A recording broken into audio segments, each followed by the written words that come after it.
Bienvenidos. Hoy les voy a hablar de las diferencias entre teletrabajo, trabajo en casa y trabajo remoto.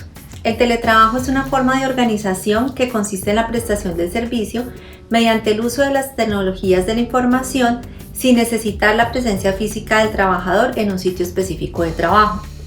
El trabajo en casa es la habilitación de prestar el servicio desde la casa en situaciones ocasionales, excepcionales o especiales que se presenten en cualquier relación laboral.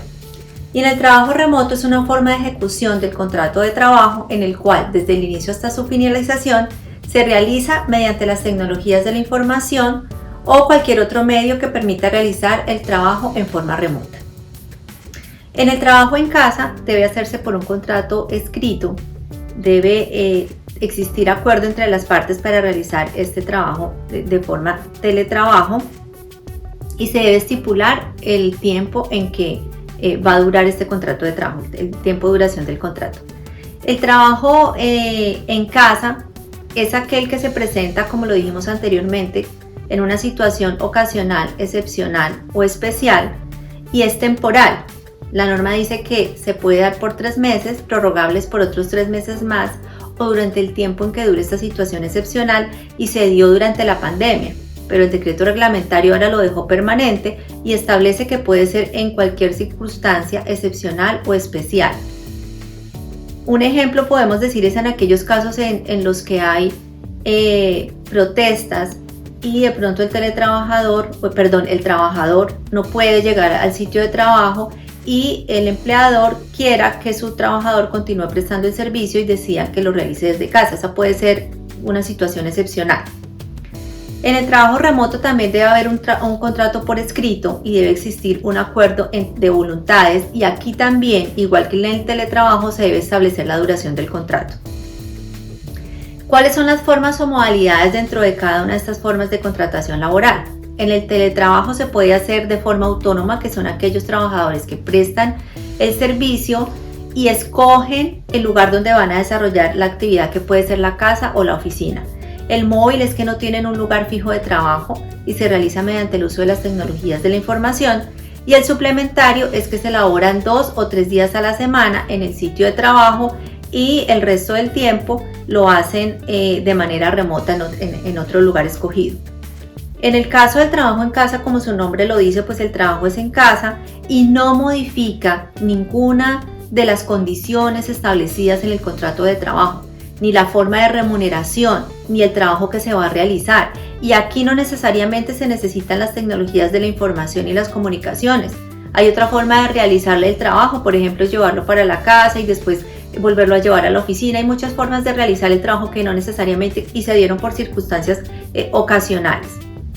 En el caso del trabajo remoto, no se quiere estar en un lugar fijo, ni se debe, porque es el objetivo de esta norma, para la prestación del servicio. Siempre se va a realizar de forma remota, toda la relación laboral, inclusive desde la contratación.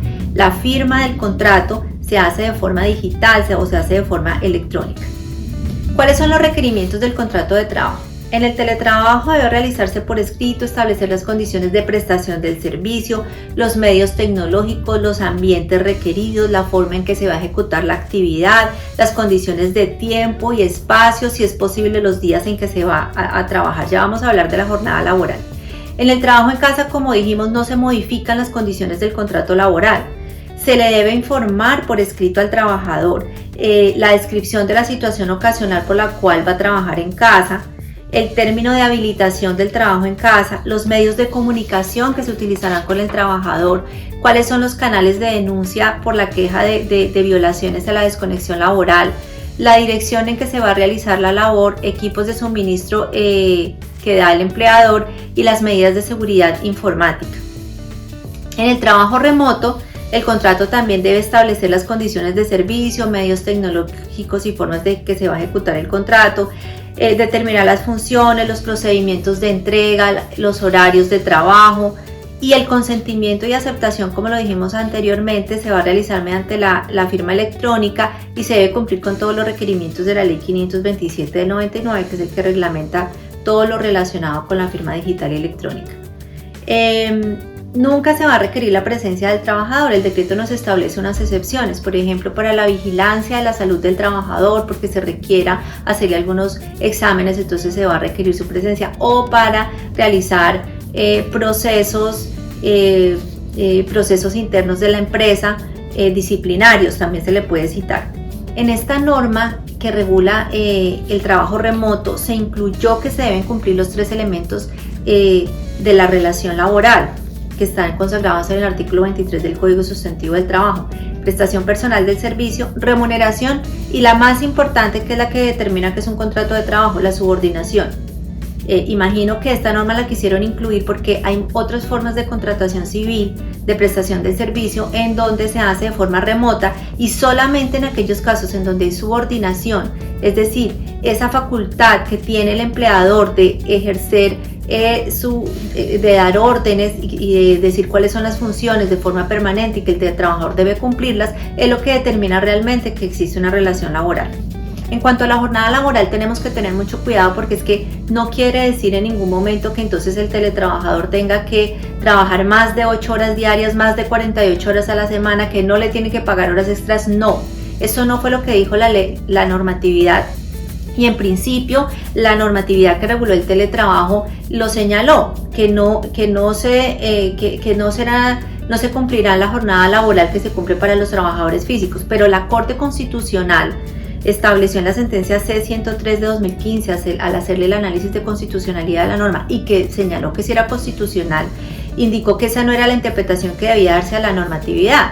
Lo que se debe interpretar es que hay una flexibilización en la prestación de servicio en cuanto a las horas laboradas y la forma en que se va a realizar, más no que no se debieran cumplir los límites y que los trabajadores no tuvieran derecho a un descanso. Los trabajadores tienen derecho al descanso, tienen derecho al pago de horas extras, tienen derecho al pago de dominicales y festivos, y pues ahora tienen derecho a la desconexión laboral, que nos reglamenta la ley 2191 del 2022, vigente desde el 6 de enero. Y eso sucede para todos los eventos. En el trabajo remoto no se puede sobrepasar la jornada laboral tampoco.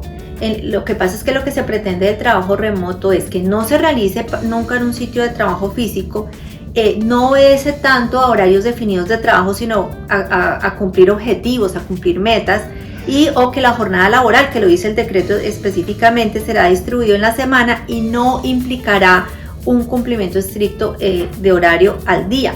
Pero no quiere decir que el trabajo que se le va a asignar a la persona para el cumplimiento de la meta va a superar entonces las 8 horas, porque esto sería afectar los derechos de los trabajadores y la dignidad del trabajador. Entonces deben respetarse estas normas fundamentales.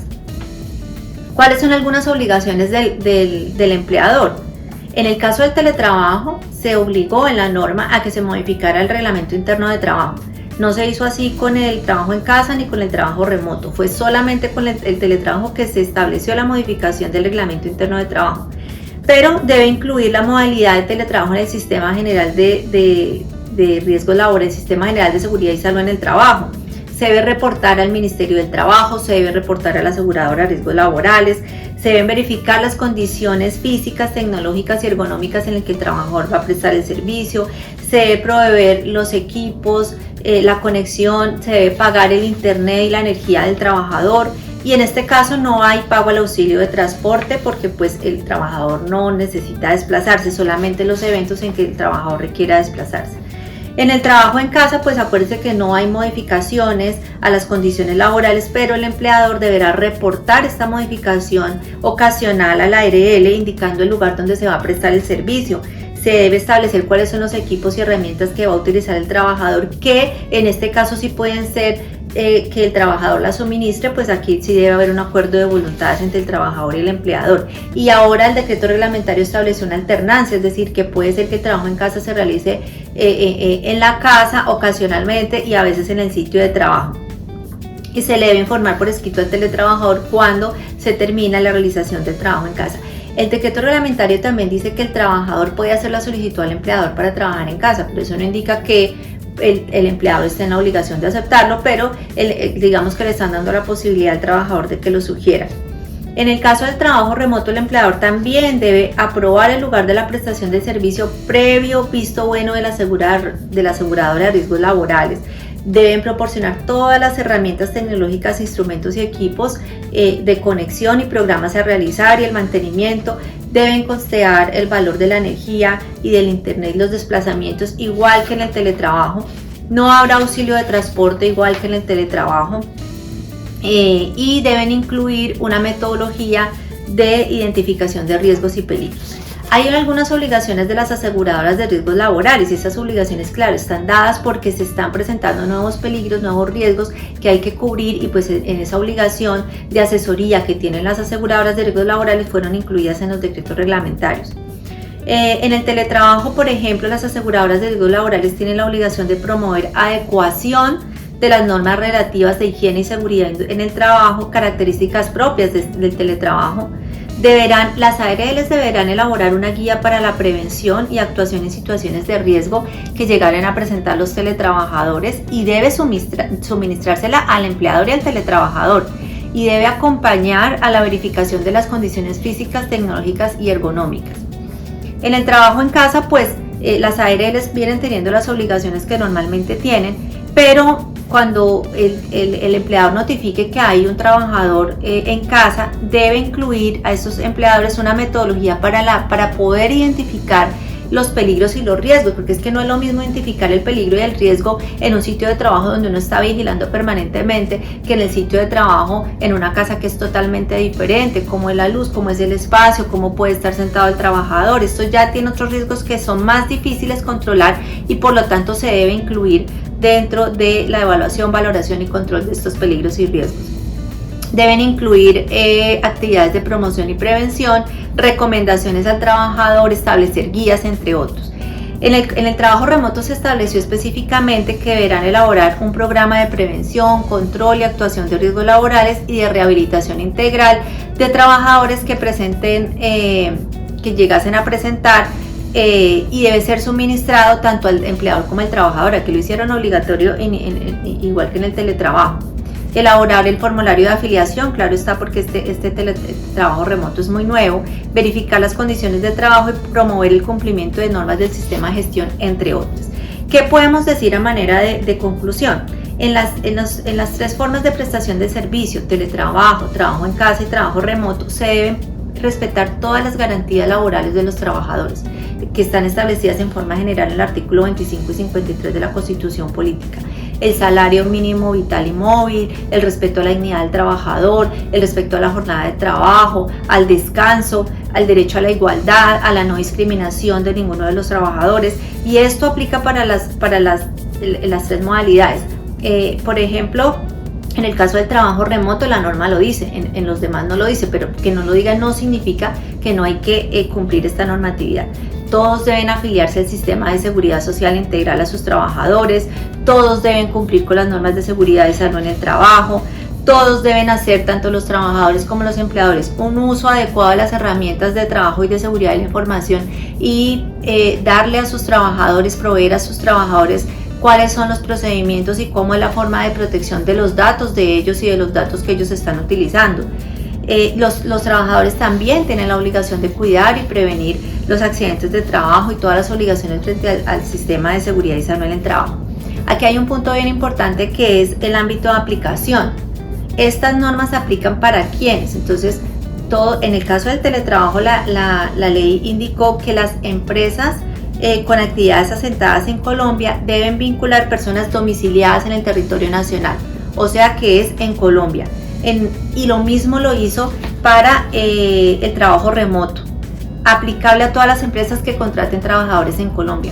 En el único caso que hizo una excepción fue en el trabajo en casa, que dice que se aplicará en el extranjero de forma excepcional, es decir, que yo puedo acordar con mi trabajador que él realice su trabajo en el extranjero de forma excepcional. Esto hay que avisárselo a las aseguradoras de riesgos laborales, porque en mi sentir pues va a tener muchos inconvenientes, porque vamos a pensar qué pasa con un accidente de trabajo en el extranjero, cómo lo cubre, hasta qué monto lo cubre y de qué forma lo cubre. Bueno, y para terminar, ¿cuáles son los fines de estas modalidades que fueron implementadas en Colombia y que fueron implementadas paso a paso? ¿Por qué no la integramos todos, por ejemplo, al teletrabajo? Entonces, lo primero es que el teletrabajo fue una norma que se realizó, que se emitió mejor en el año 2008 como un instrumento de generación de empleo y autoempleo mediante el uso de las tecnologías de la información y las telecomunicaciones. Si nosotros vemos en las estadísticas, ¿sí?, podemos ver cómo ha aumentado la contratación de teletrabajadores, y esto promueve la inclusión laboral de personas en situación de discapacidad, las madres o padres cabeza de familia que pueden trabajar desde su casa, las personas que tienen a su cuidado adultos o niños, así no sean sus hijos. Entonces realmente promueve la inclusión y flexibiliza y fomenta la equidad de género además. Y además pues que era necesario ya obviamente con el avance de la tecnología que se pudiera realizar el trabajo que no fuera necesariamente en un sitio de trabajo. En el trabajo en casa, pues como nos damos cuenta, se dio por la pandemia, y pues se establece que en situaciones excepcionales y ocasionales, pero mire que no solamente la pandemia es una situación excepcional, más en nuestro país, en donde realmente hay circunstancias tan complejas de violencia, hay circunstancias también de los paros, en donde se ven afectados los trabajadores y las empresas. Entonces se está permitiendo que se realicen acuerdos de los trabajadores para prestar el servicio en casa y que los trabajadores puedan mantener su trabajo. Y en el trabajo remoto, pues las alternativas propuestas por la regulación de teletrabajo, según las ponencias que se hicieron para esta norma, resultaban limitadas para ejecutar el trabajo 100% de forma remota, pues en ellas requieren en algún momento el contacto físico y personal con el trabajador y el empleador, ¿sí? Entonces, trabajar bajo un esquema remoto mientras las personas, por ejemplo, cursan estudios, suprimen formalidades que dificultan la generación de trabajo formal y reemplazarlo por alternativas sin vulnerar los derechos de los trabajadores. Vamos a ver cómo nos va a ir con la implementación del trabajo remoto, pero pues la reglamentación quedó bastante rígida. Vamos a ver si es suficiente para las empresas, pero no puede ser nunca afectando los derechos, sino en procura de mejorar el empleo y el acceso al empleo. Bueno, les agradecemos mucho por participar. Los invitamos a que ustedes sigan viendo nuestros programas en el canal de YouTube En Todo Tu Derecho. Allí tenemos todos los temas en materia de seguridad social, y pues ustedes pueden sugerirnos algunos. Ingresen a nuestra página web www.imperabogados.com, que allí podrán encontrar toda la información que nosotros les ofrecemos.